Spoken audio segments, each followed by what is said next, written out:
Ito po yung paghahanda namin ng kasal ng aking anak at aming iniayos at pinaganda po yung magiging kasalan o venue. Ito po at pakikita ko po sa inyo ang loob nito. Ayan po. Ayan po. Yan po yung aming pinagawa at sinaayos po ng mga catering. Yan pong mga masisipag na catering, yan siya pong nag-isip ng magandang venue. Yan po. Ito po yung pagdadausan ng kasalan o ng kung sa kuno'y seremonya ng ito po isa ako nila mayor po ito. At amin po lang yung ipinaganda kung paano po at inisip namin kung paano po namin mapapaganda yung kasalang ito. Ito po yung mga gumawa at nag-setup ng mga pagpapaganda niyan ng venue yan. Yan po sila, mga catering po yan. Ito po yung amin tumutugtog. Yan po yung mga lagay ng nakahanda na po yung paglalagyan ng mga pagkain upang i-serve po sa mga bawat tao. Ito po yung aming lutuan. Ito po yung aking kapatid. Pauwi na. At ihahatid. Lasing na eh. Inasing na tuturo. Lasing na puro. At ito po naman yung mga nagluto.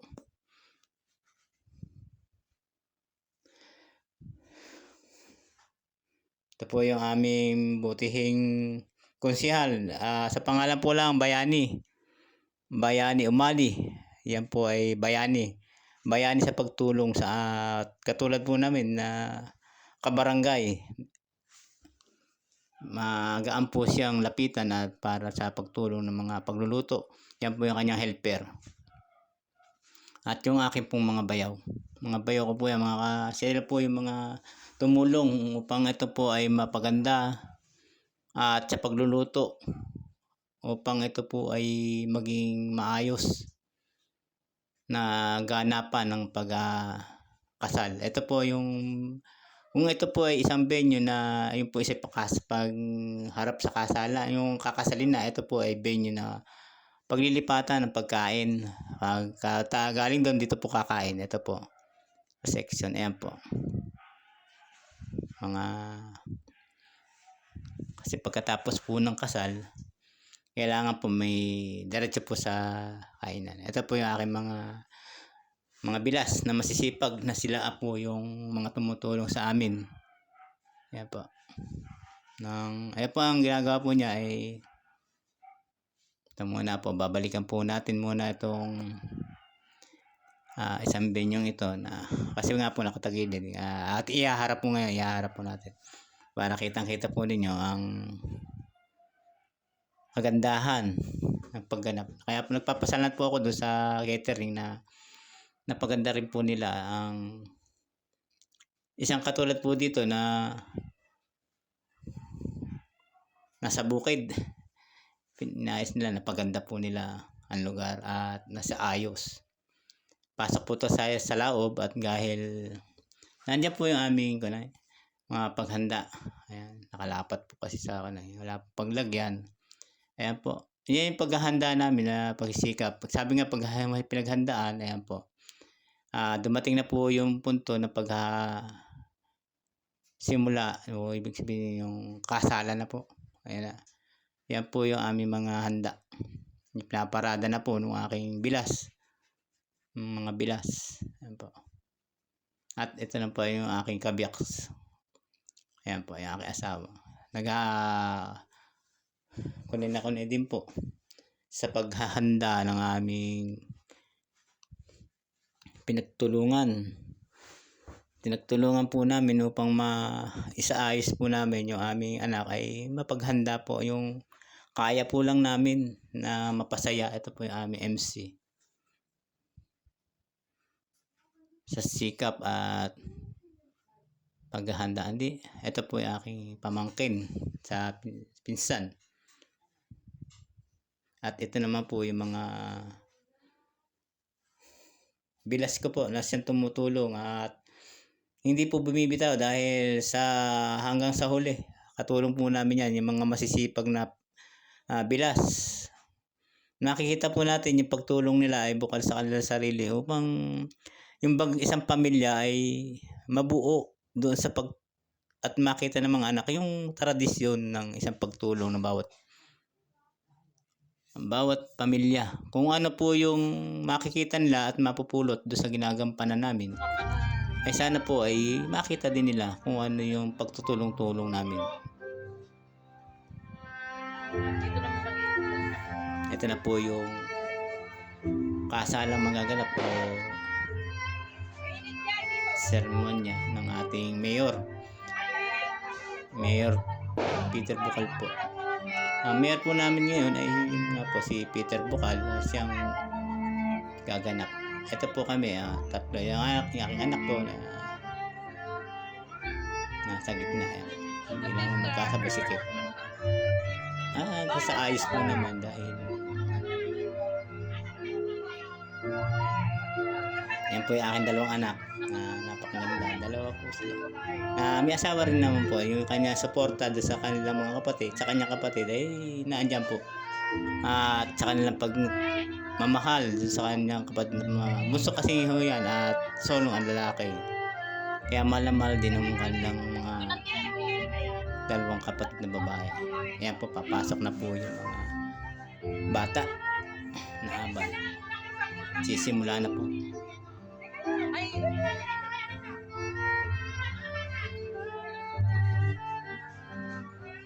Tunay po na isang magulang ay talagang mapasaya po ang isang anak kahit po sa kaunting naghahanapan ng iyong pagsisikap ay napakaganda po naman yung kanyang kasalang ito. Napaganda po naman. Mahirap po rin naman pero sabi nga pa tulong ng mag-asawa at saka ng mga anak ay ayan po, nakaganapan naman namin at nasa iayos po naman.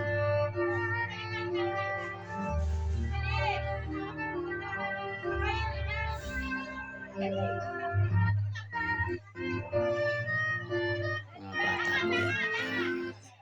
Naglalakad.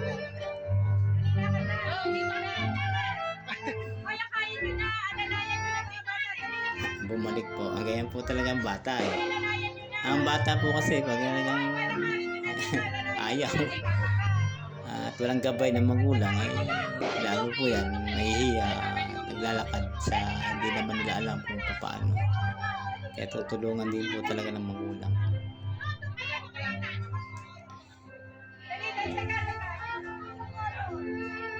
Face. Smile, baby, smile.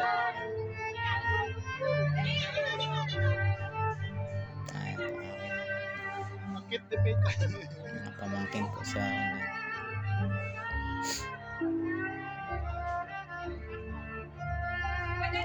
sa mga malalaki na pong abay, mga binata, dalaga.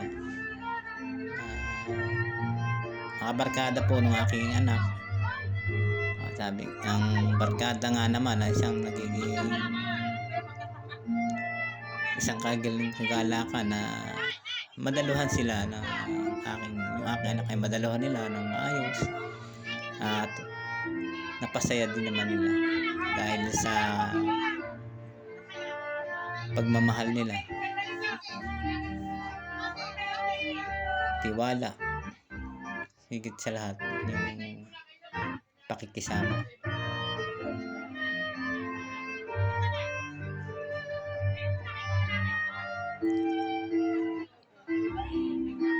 Ito po yung aking away na digos napunta po sa mga dinaanan na katulad po natin, dumaan din tayo sa mga gatong pag-abay, kaya ganito po ang mga itsura. nag-aabay. Okay. Ilan sa araw? Sabi nga nahihiya pero yung suporta kailangan po naman. Basta. Tata.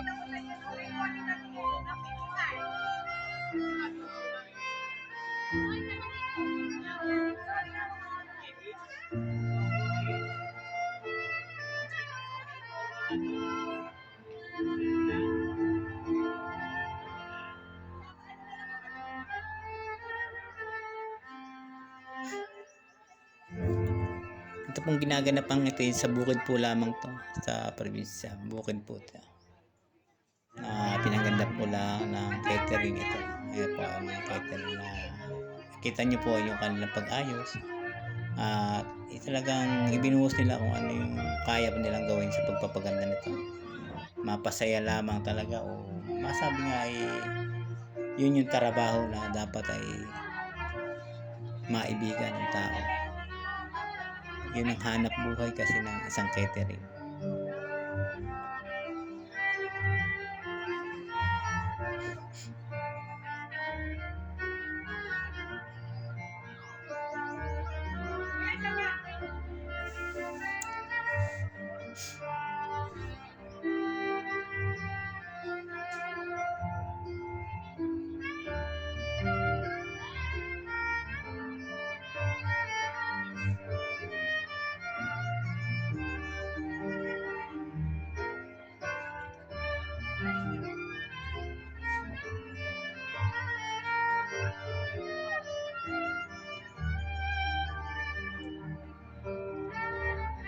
Minsan po solo kasi hindi dumating po ang babae. Kaya isa solo po ang lalaki. Ayan po. Ito na po yung aming mayor na si kagalang-galang na po at kagalang-galang na Peter Bukal. Yan po ang siyang sumuporta sa amin sa kasalan pong ginaganap na ito. Malaking tulong po para sa amin yung ginawa niya. Lalo-lalo na po dyan sa mga tent at yun pong mga pagpunta niya. Kasi nga po ngayon lang po magaganap sa Barrio Salasa dito na ganitong mga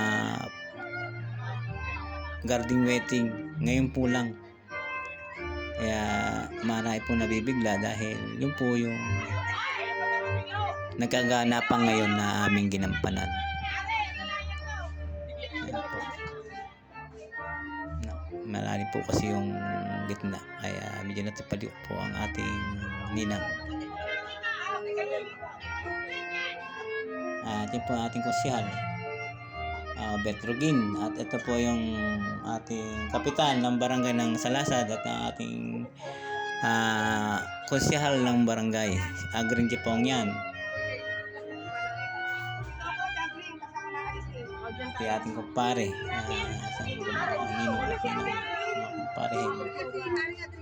Andiyan pala din po pala si Ron Sagire, isang konsihal po ng bayan na siyang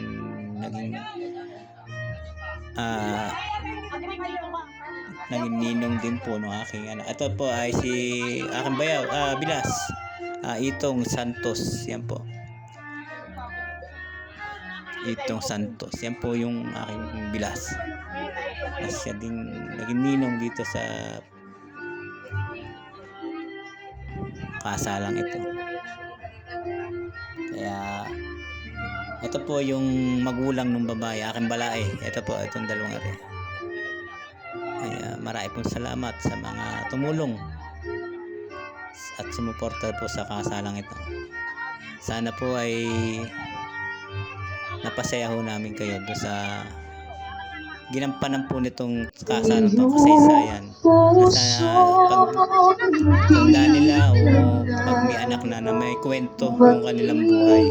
Hindi man sa simbahan pero ito po naman ay napakaganda at tumatanim po naman siguro sa kanilang kaisipan yung ibinigay namin na suporta at ipinaganda namin talaga ng upang sa kaisipan nila ay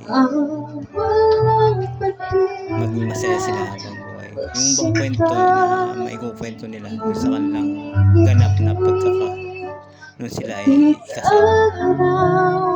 Kaya yan po lang may papabaho namin sa aming mga anak na sinuportahan namin. At minsan po lamang mangyari yan sa isang kinakasal. Yan na po yung bride, yung magiging asawa ng aking anak po na babae. Yan po yung babae.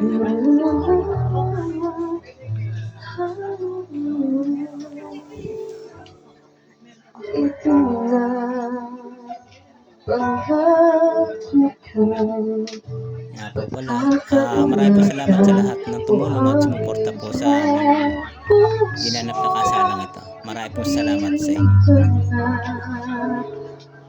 Mag-isa, pagkat ako ay hindi mo makakasama ngayon at kailanman sa hirap Ayun po at kinuha na yung kamay. sa Kaharap na po sila doon sa piling mo. dambana. Ako'y buhay na baboy ang lungkot at lungay. Walang iba para sa akin Kaya po niyang nayak at sa habang ay buhay tuwa dahil sa kanila segment na yan.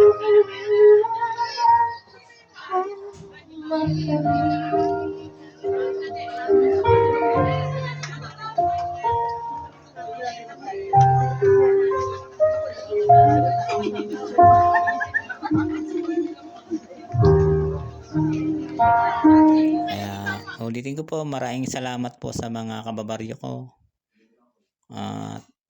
Tinulungan niyo po kami. Maraming po salamat sa inyo.